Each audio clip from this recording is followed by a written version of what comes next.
السلام علیکم دوستو، یادوں کی بارات کا ایک اور سلسلہ۔ یہ غالباً 95 یا 96 کی بات ہے۔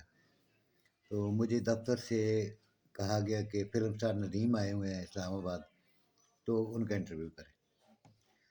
تو میں اور ہمارے فوٹوگرافر ہم بیسٹ ویسٹرن ہوٹل ہے یہ یہاں پہ جو رابر ڈیم چوک کے پاس ہے، تو وہاں ندیم صاحب نے ہمیں ٹائم دیا تقریباً 8 بجے کا رات کا۔ تو خیر ہم جب پہنچے تو وہ اپنے کمرے میں تھے، تو ہم انتظار کرنے لگ گئے۔ تو 10 یا 15 منٹ بعد وہ سفید شلوار قمیض میں بڑے ڈیسنٹ لگ رہے تھے، سیڑھیوں اتر کے تو ہمارے پاس آئے۔ تو معذرت کی کہ آپ کو انتظار کرنا پڑا، دراصل میں نماز پڑھ رہا تھا۔ خیر گفتگو شروع ہوئی تو میں نے کہا جی کہ میری اور آپ کی 3-4 چیزیں مشترک ہے۔ تو بڑے حیران ہوئے، کہنے لگے کیا؟ میں نے کہا جی ایک تو ہم دونوں مغل فیملی کے ہیں، آپ بیگ ہیں، میں مغل ہوں۔ دوسرا ان کی اہلیہ اور میری اہلیہ کا نام سیم، فرزانہ، میری مرحومہ اہلیہ اور ان کی شاید ابھی حیات ہے ماشاء اللہ بنگلہ دیش میں۔ اس کے علاوہ میں نے کہا جی کہ چونکہ میں بھی آرٹسٹ ہوں اور آپ فلم کے آرٹسٹ ہیں، میں چھوٹی اسکرین کا ہوں۔ اور ایک اور بات میں نے کہا کہ میرے جو سسر ہیں انہوں نے آپ کی انگیجمنٹ کی مٹھائی کھائی تھی۔ تو بڑے حیران ہوئے، کہنے لگے میری تو انگیجمنٹ بنگلہ دیش میں ہوئی تھی۔ میں نے کہا جی راول پنڈی میں صدر میں آپ کے ایک پھپھا تھے ڈاکٹر مغنی، کہنے لگے ہاں ہاں۔ تو میں نے کہا وہ میرے سسر کے دوست تھے، تو انہوں نے ان کو مٹھائی کھلائی تھی۔ تو بڑا انجوائے کیا ندیم صاحب نے۔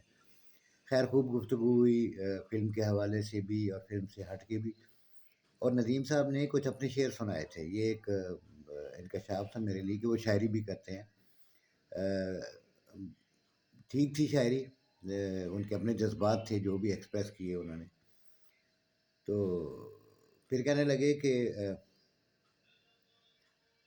اگر اسلام آباد مجھے اتنا پسند ہے کہ اگر یہاں پر ایک بھی فلم اسٹوڈیو ہوتا تو میں یہاں شفٹ کر جاتا۔ لیکن دیکھیے انسان سوچتا کیا ہے اور اللہ تعالیٰ اس کے ساتھ کیا، مطلب وہ کہتے ہیں نا کہ میں نے اپنے رب کو اپنے ارادوں کے ٹوٹنے سے پہچانا۔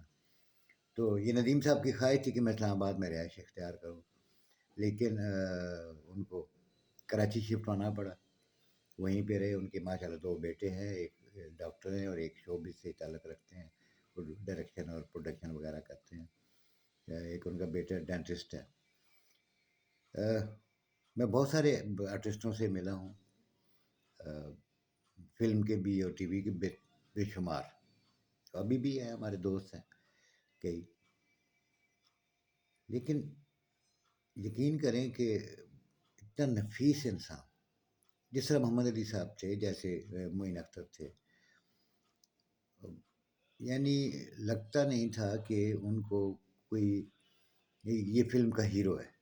یہ ظاہر ہے اپنے وقت کے، ان کو دلیپ کمار کہا جاتا تھا، اور شروع میں احتشام صاحب نے ان کو دلیپ کمار کے سٹائل میں کئی ان کے باقاعدہ یعنی کاپی کیا گیا ان کو، دلیپ کمار صاحب کو۔